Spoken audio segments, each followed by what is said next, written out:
morning, everyone. This is Dr. Jimmy Lebrecq with Elevation Health Medical, and I have with me Dr. Kristen today again. And today we want to talk about your immune system, because as we know, in any kind of pandemic or any kind of flu season or any kind of whatever nonsense is going on out there, we are exposed to thousands, millions, actually trillions of viruses. Some of them we don't even know because they've not been discovered. And a lot of people don't realize that what fights that off is the actual immune system. And the immune system is very susceptible to sugar, and most people don't know this. And I want to make sure you guys know the facts. So here's the facts. The research have shown, and you can Google that yourself, that we Americans on average ingest about 110 grams of sugar a day. Oh, and those are the research from 1999 and early 2000. Like now, it's worse than that. We're more in the upward of close to 125, 130 grams of sugar per day on average. The problem with that is this. Research have shown that as soon as you put 75 grams of sugar in your body, you basically kill your immune system. And I mean this in a figure of speech type setting here. Your immune system lowers 50%. So your immune system is no longer able to function at 100%. It only functions at 50%, and that lasts for up to 5 hours. So let me repeat this again. 75 grams of sugar lowers your immune system 50%, and the effects of that last 5 hours. So how do you think you guys are going to do with viruses and bacteria entering your immune system with an immune system that's depleted at 50%?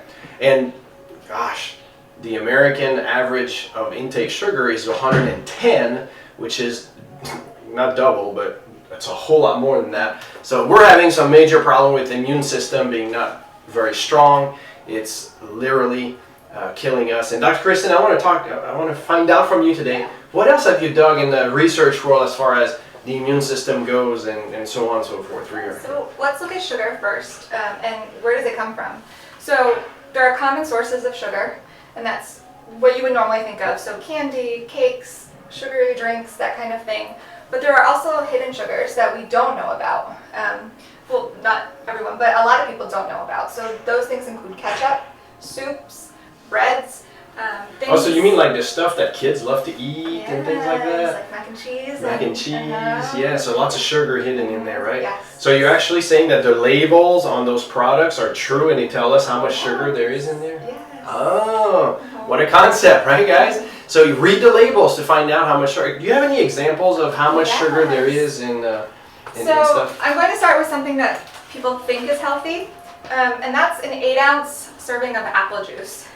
8 ounce, that's like just a little cup that our kids drink, like once or twice or sometimes 3 times a day. Right. Yeah. And how many kids do you see walking around with apple juice? They get them from McDonald's. That's this much sugar. So that's already that's a lot of sugar in your day, just from your drink. And that's also in the organic.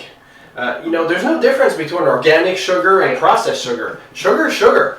Right. And it doesn't matter if it's organic or not. It's still way too much sugar. And when you eat an apple, it's obviously not as sweet as drinking an apple juice. So there's a big difference there in that sugar content. And viruses and bacteria love sugar. So just as much as it's addicting to us, they feed on it and it causes inflammation in the body. And you have a bag that has 108 grams of sugar there. I do. This is how much sugar an average American put in their body every day. 108 grams. Or the equivalent of a Ben & Jerry's the full pint of the half-baked ice cream. And up to today, I didn't know what that was, so I got educated on this today. Coca-Cola, or those kinds of drinks. I'm not sure if Pepsi have the same amount or those other cola drinks, but here it is. 44 grams. 44 grams. But most people, more American, they like the big ones, right? They do. Like they do. Whatever they're called. Like the big gulps. The big gulps, okay. The large big gulp, that's 84 grams. 84 grams in one big gulp. Wow. And some people drink like 2, 3 of those a day, which is insane. Insane. Now, Smoothie King. A lot of Americans think smoothies are healthy. Yeah. They have a lot of sugar. So in a large powder punch plus smoothie, that's right here, it's 69 grams of sugar. Powder punch. So, and then this is Holy cow! This is a family party pack of double stuffed Oreos. But how many people have these in their cabinets and they're picking on them and Yeah, it adds up? Yeah, and we were looking at one Oreo cookie is 38 grams of sugar. So the party size is, gosh, almost 400 grams of sugar here. Yes. Yes. So that's just to show you guys how much sugar is hiding in our foods. For example, I was reading that a yogurt has 22 to 24 grams of sugar. Some of them have 25 grams of sugar, which is the equivalent of 25 grams of sugar, so that would be this one right around here. So one yogurt has as much as this in sugar. And the American Heart Association actually recommends men keep it to under 36 grams a day. So this is 26, it's a little bit more than this. So if they ate one yogurt, that would almost be their allowance for the day. And sugar is cumulative, right? It's something Yes. that actually stays in the blood a long time, like the research have shown. So you have to count your sugar. So a lot of people are more concerned about their calories, which, the research are now showing that calories don't really matter as much as sugar. Right. So we should count the amount of grams of sugar we have on a daily basis. So look at the label. Everything you drink, everything you eat has a label on there that says sugar, how much sugar. Add the sugars up. Keep it under 30, 36 grams a day. Some of you will have a hard time with that because you're addicted.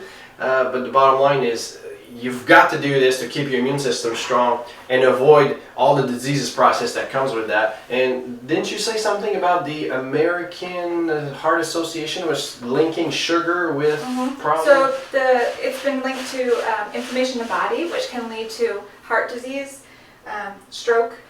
Also, Alzheimer's is linked to this too. So long-term repercussions with sugar intake. Yeah, so sugar creates inflammation. Inflammation creates diseases process. So there's so many benefits in not eating sugar. So we at Elevation Health recommend you guys to stop eating the sugar and limit it and count it so that you can be blessed with a strong immune system and not only be able to fight all these viruses and bacteria, but also not develop diseases process. And for those of you who are dealing with diseases process, we have formulas here to help you guys fight this, and we have processes and systems to be able to reverse a lot of these degenerative diseases process and or chronic boo-boos and pains. And so we want you guys to come see us at Elevation Health. We also offer nutrition counseling. If you guys are interested and it's something that you struggle with, we do have resources here that can help with that. Absolutely.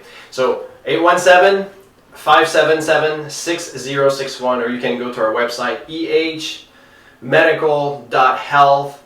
We are looking forward to see you guys.